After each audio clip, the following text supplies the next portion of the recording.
संपूर्ण गैंग के नेटवर्क की जानकारी भी प्राप्त की जाएगी। इसके अलावा इस गैंग ने जहां जहां अवैध संपत्ति अर्जित की है, अवैध धन का इस्तेमाल करके, उन सभी की भी जानकारी की जाएगी तथा अवैध संपत्तियों को जब्तीकरण की कार्रवाई तथा उन्हें डिमोलिश करने की कार्रवाई भी की जाएगी। सर, क्या अभी तक जो जितनी भी आगे पहले जांच पड़ताल हुई है, क्या इस बात की कोई जानकारी अब तक कितने लोगों का अवैध धर्मांतरण कराया होगा, कितनी महिलाएं होंगी, कितने पुरुष होंगे, कोई आइडिया? इस संबंध में अभी कोई गैस करना उचित नहीं है, क्योंकि एटीएस इस पूरे प्रकरण की विस्तृत जानकारी कर रही है, उसमें गहन विवेचना कर रही है। लेकिन ये बात इस बात की जानकारी हुई है कि लगभग 15 वर्षों से यह गैंग वहाँ कार्य कर रहा था और इस दौरान इसने काफ़ी बड़ी संख्या में धर्मांतरण कराए हैं। सर, जो एफआईआर एटीएस की है उसमें जमालुद्दीन के भतीजे का भी नाम है, सबरोज का, और इसका भांजा है शहाबुद्दीन, एक नागपुर का ईदुल इस्लाम भी है। 9 नामजद आरोपी हैं, मात्र 4 गिरफ्तार हैं।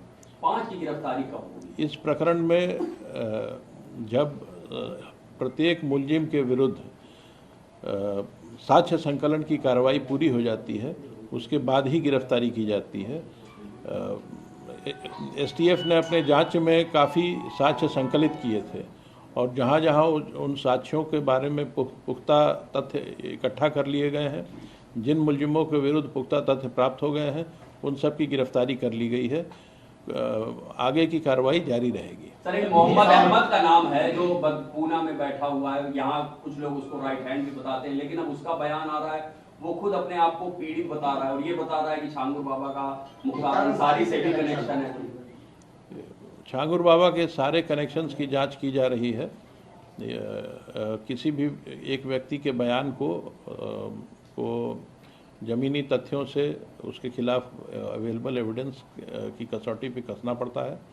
जब सारे जानकारियां इकट्ठी हो जाएंगी तभी मैं इस पर कोई स्टेटमेंट दे पाऊंगा। मोहम्मद अहमद आरोपी है? मोहम्मद अहमद आपके लिए आरोपी है सर? मोहम्मद अहमद इस प्रकरण में नामजद है और एटीएस उसके संबंध में जांच कर रही है। जांच से, विवेचना से जो तथ्य प्राप्त होते हैं उसके आधार पर कार्रवाई की जाए। सर, ईडी ने आपसे जानकारी मांगी है, क्या ईडी भी मनी लॉन्ड्रिंग के तहत कार्रवाई करेगी? ईडी द्वारा एटीएस से इस प्रकरण में दायर एफआईआर की प्रति मांगी गई थी। इसके अलावा और कोई जानकारी इस मुख्यालय के स्तर पर उपलब्ध नहीं है। क्या सर ये जानकारी में है स्विस बैंक में भी इन लोगों का खाता है, दुबई या शारजाह में? नहीं, ऐसी कोई जानकारी अभी उपलब्ध नहीं है।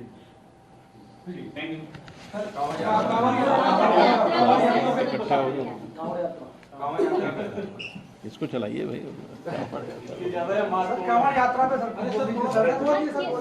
एडिशनल डायरेक्टर जनरल अमिताभ यश छांगुर बाबा के A to Z पूरे काम बता रहे थे कि किस तरह से अधर्म का काम छांगुर बाबा की तरफ से किया जा रहा था, कौन कौन लोग शामिल थे और किस तरह से अपने काला साम्राज्य अधर्म लोक बना रखा था। बड़ी खबर इस वक्त की आपको बता रहे हैं, छांगुर बाबा की अवैध संपत्ति की जांच होगी। अमिताभ यश की तरफ से यह बयान आया। Additional director general law and order Uttar Pradesh, Changur gang 15 साल से सक्रिय था, यह भी जानकारी मिली है और गिरफ्तार लोगों के खिलाफ पुख्ता सबूत भी हैं। धर्मांतरण मामले में अब जांच तेज कर दी गई है। स्पेशल टास्क फोर्स की तरफ से जांच तेज कर दी गई है। कुल 15 साल से गैंग सक्रिय था। धर्मांतरण मामले में कई सारे धर्मांतरण के मामले सामने आए। अवैध संपत्ति की जांच भी की जा रही है।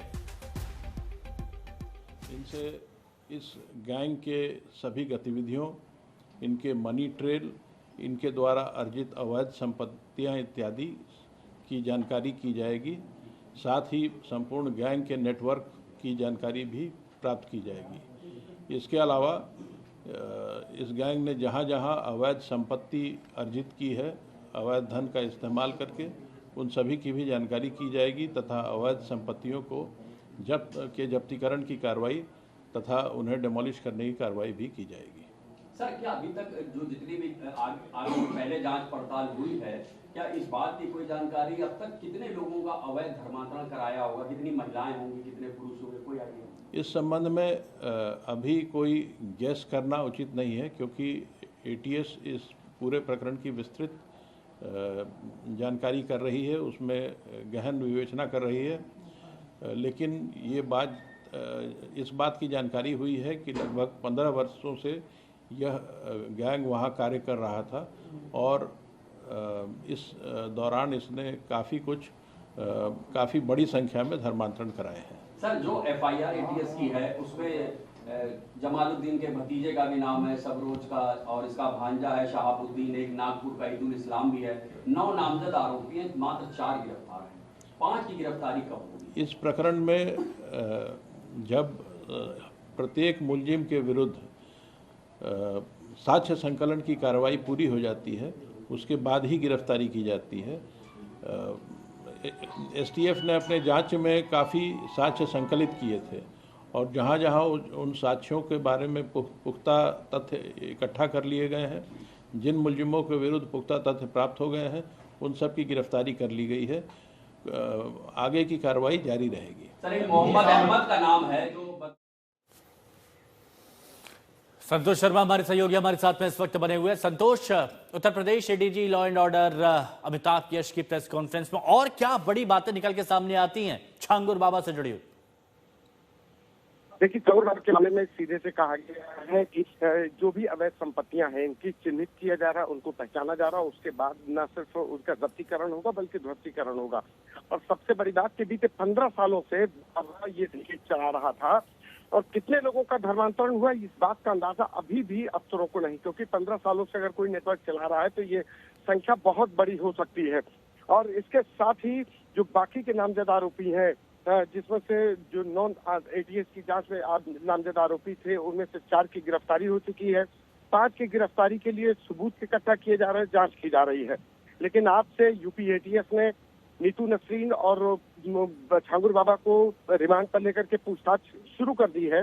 ADG law and order Amitabh Yash का सीधे से कहना है कि इस मामले में मनी ट्रेल खंगाला जा रहा है, मनी ट्रेल तलाशा जा रहा है, अवैध संपत्तियां खंगाली जा रही हैं, उसके गैंग के बारे में जानकारी जुटाई जा रही है। हाँ। अच्छा, अब बने रहिए संतोष आप हमारे साथ। आशीष इस वक्त हमारे सहयोगी हमारे साथ में जुड़ चुके हैं। आशीष, ये माना जा रहा है प्रेस कॉन्फ्रेंस में अमिताभ यश की तरफ से जो बड़ी बातें कही गई हैं कि ये जांच का दायरा बढ़ेगा तो और भी कई लोग हैं जो इस घेरे में आएंगे।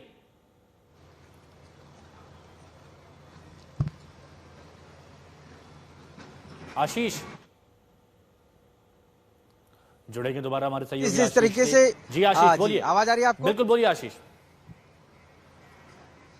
देखिए, जिस तरीके से ये पूरा मामला खुला है और ATS ने जिस तरीके से पूरी जांच कर रही है और अब भी ADG लॉ एंड ऑर्डर ने साफ कर दिया है कि पिछले 15 सालों से ये धर्मांतरण का काला खेल चल रहा था, तो ये तो साफ हो गया है कि अब कहीं ना कहीं नेक्सस के तार बहुत दूर जुड़े हुए हैं। और इसीलिए अब चाहे वो ED इन्वॉल्वमेंट हो इसमें और चाहे वो नसरीन और नीतू जिस तरीके से इसको अरेस्ट किया गया है, तो अब और भी तार खुलेंगे कि उत्तर प्रदेश के और किन जिलों में इस तरीके का नेक्सस चल रहा है, जो छांगुर बाबा लगातार यहाँ से बैठकर इस पूरे सिंडिकेट को चला रहा था। तो अब तो ये साफ जाहिर हो गया है, क्योंकि जब अमिताभ यश यानी कि जो ADG लॉ एंड ऑर्डर वो साफ कह रहे हैं कि इस पूरे मामले पर अब कहीं ना कहीं 15 वर्षों से जो ये धर्मांतरण का खेल चल रहा था, उसमें हजारों की तादाद में जो लड़कियां थी वो कहीं ना कहीं पीड़िताएं सामने आई हैं। और अब ऐसे में फिर चाहे भारत हो या भारत के बाहर, वहां तक इसके तार जुड़े हुए थे, जहां से चाहे वो हवाला का पैसा हो या फंडिंग की गई हो, इन सभी मामलों पर इस बलरामपुर जिले से बैठकर ही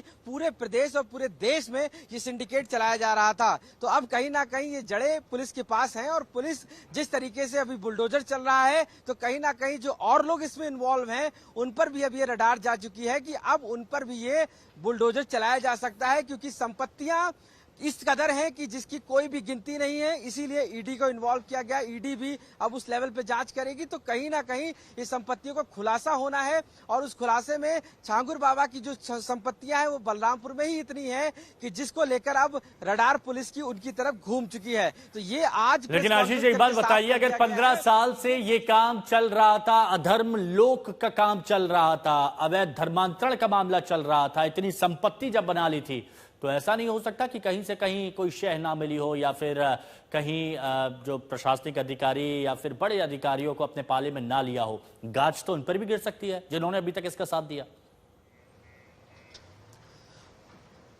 बिल्कुल, देखिए ये बिल्कुल साफ है, क्योंकि यहाँ पर लोकल थाना हो या एलआई हो, इसमें सूत्रों की जानकारी के मुताबिक इन सभी को ये जानकारी थी कि छांगुर बाबा यहाँ पर इस तरीके का सिंडिकेट चला रहा है, जिसको लेकर एटीएस ने जब इसमें गिरफ्तारी की है तब ये पूरा मामला खुल सका है। तो ये तो साफ हो गया है कि कहीं ना कहीं जो अधिकारी है, चाहे वो प्रशासन के हो या पुलिस के हो, इनका सबका इन्वॉल्वमेंट इसमें रहा है इस लोकल क्षेत्र में, और इसी वजह से बलरामपुर में इसकी गिरफ्तारी नहीं हो जा सकी थी, इतने मुकदमे दर्ज होने के बाद। कार्रवाई तो हो रही है, और लेकिन आशीष मैं चाहता आशीष हमारे दर्शक देखना चाहते हैं कि अभी कार्रवाई का स्टेटस क्या है, किस तरह बुलडोजर वहां पर गरज रहे हैं, किस तरह से अवैध संपत्ति को वहां पर जमींदोज किया गया है, जरा बताइए तस्वीर एक बार।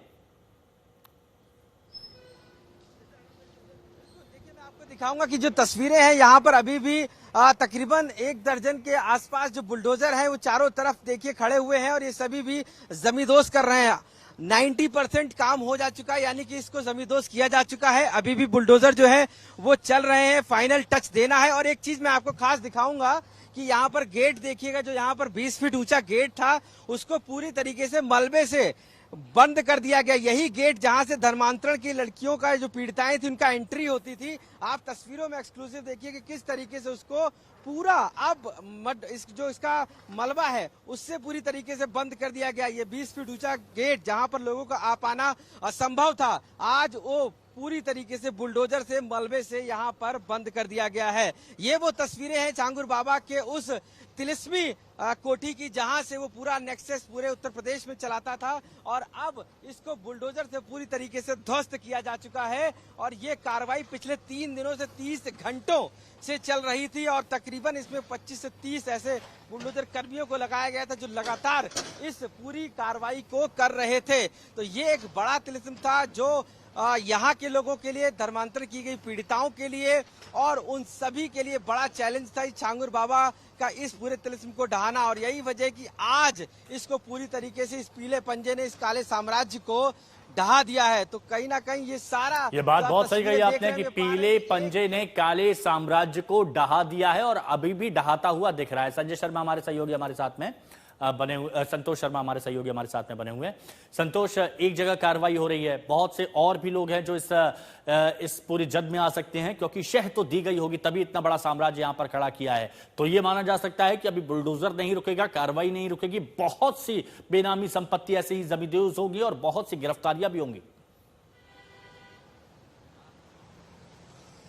देखिए, बिल्कुल बहुत सारी गिरफ्तारियां भी होंगी, क्योंकि इस एटीएस की एफआईआर में ही 9 लोग नामजद थे और 9 में से 4 लोग ही गिरफ्तार हुए, यानी कि 5 की गिरफ्तारियां। तो जो नामजद एफआईआर है उसी में शेष है, ये वो उनकी जांच की जा रही है। लेकिन इस सिंडिकेट के पीछे जो और ऑपरेटिव्स हैं अब एटीएस जांच कर रही है। आज से छांगुर बाबा और उसकी करीबी नीतू नसरीन को एटीएस ने रिमांड पे ले लिया है। 7 दिन की रिमांड पर इनसे पूछताछ की जाएगी कि इन्होंने पूरा धर्मांतरण का खेल कहां से शुरू किया, किसके जरिए शुरू किया। मनी ट्रेल को देखा जाएगा कि मनी ट्रेल, इनके पास जो पैसा आ रहा था, विदेशी फंडिंग हो रही थी, 40 अकाउंट्स में 100 करोड़ से ज्यादा की फंडिंग के सबूत शुरुआती जांच में ही पुलिस को मिल गए थे। तो अब एटीएस इस दौरान जो अन्य सबूत है उनको जांचेगी। इसके साथ ही जो फॉरेन फंडिंग का जो जरिया था वो हवाला के जरिए था या फिर बैंकों के जरिए या कोई और जरिए से लोकल गोल्ड में कन्वर्ट करके पैसा भेजा जा रहा था। ये तमाम चीजें हैं जिसको लेकर के अब एटीएस इनसे पूछताछ कर रही है। वहीं दूसरी तरफ ये जो बलरामपुर का उतरौला इलाका जहां पर ये बाबा की कोठी है, इस बाबा की कोठी से महज 30 से 32 किलोमीटर की दूरी पर इंडो नेपाल बॉर्डर है। 32 किलोमीटर बाद नेपाल शुरू हो जाता है। तो ऐसी बिल्कुल, और अब ये कार्रवाई जारी है और ये कार्रवाई ऐसे ही आगे बढ़ती भी रहेगी। शुक्रिया।